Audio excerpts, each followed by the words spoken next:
দেখুন প্লিজ আপনারা আমাকে এটা নিয়ে কিছু বলবেন না। আমার যথেষ্ট সিম্প্যাথি ওদের প্রতি আছে, ছিল এবং থাকবে। কিন্তু আপনাদের একটা জিনিস মানতে হবে, আমি তো মিটিং করে বলেছিলাম আমরা রিভিউ করব। কোর্টের ব্যাপারে আমাদের আইন মেনে চলতে হয়, একটা বাধ্যবাধকতা থাকে, এটা সবাইকে বুঝতে হবে।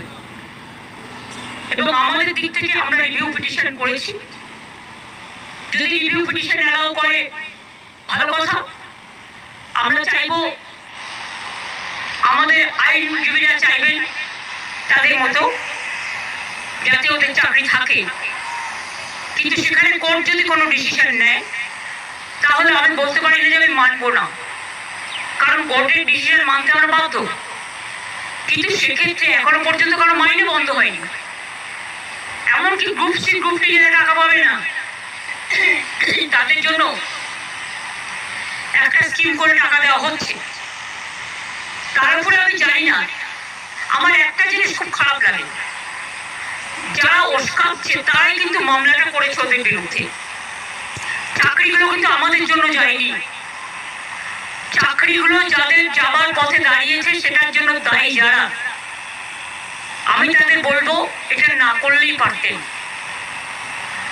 যারা চাকরি খেয়েছে তারাই যদি আজকে নাটের গুরুরা যদি আজকে তাদের স্বার্থ রক্ষার গুরু হয়ে যায়, সেখানে আমার আপত্তি আছে। তাদের রাজ্য সরকারকে বিশ্বাস করা উচিত ছিল। আমি নিজে ওদের সাথে মিটিং করেছি। শিক্ষকদের কাছ থেকে আমরা মিনিমাম সম্মান, সৌজন্য এটুকু প্রত্যাশা করি। রাজনীতির ঊর্ধ্বে থেকে তারা সমাজকে সেবা করুন, বাচ্চাদের শিক্ষা দিন। সবাই সমন্বয়ের কথাও আমি নিশ্চয়ই বলবো, অনেকে কাজও করছেন, তাদের সম্বন্ধে আমাদের কোনো অভিযোগ নেই। যারা আন্দোলন করছেন তাদের সম্বন্ধে আমার কোনো অভিযোগ নেই।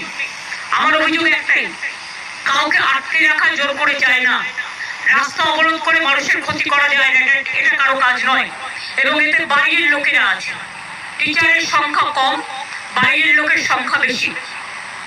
এই তো দেখছেন মেয়েরা বলছে প্রেগনেন্ট মাদার বাড়ি যেতে দিচ্ছে না, অফিসে কাজ করছে তাকে 14 ঘন্টা 18 ঘন্টা 20 ঘন্টা আটকে রেখে দেওয়া হয়েছে। একটি মেয়ে পরীক্ষা দিতে গেছে, পরীক্ষার্থী, সে বারবার বলেছে আমি বাড়ি যাবো, আমার বাড়ির লোক চিন্তা করবে, তাকে নামতে দেওয়া হয়নি, বেরোতে দেওয়া হয়নি, এবং সে ভয়ে লাফ দিয়েছে, তার পায়ে চোট আছে, সে হসপিটালে ভর্তি হয়েছে। মনে রাখতে হবে, আগে আমরা মানবিক মানুষ, মানবিকতাকে শ্রদ্ধা করলে তাকে ভালোবাসা যায়, তাকে সম্মান করা যায়। আমি আন্দোলনের বিপক্ষে নই, কিন্তু আন্দোলন করারও একটা লক্ষ্মণ রেখা আছে। আমার যেমন অধিকার নেই কাউকে বাধা দেওয়ার, অন্যরা অধিকার নিয়ে আমাকে বাধা দেওয়া। আমি তো বলবো আপনারা এখানে না করে আইনে লড়াই করবেন, আমরা পুরো সাহায্য করব।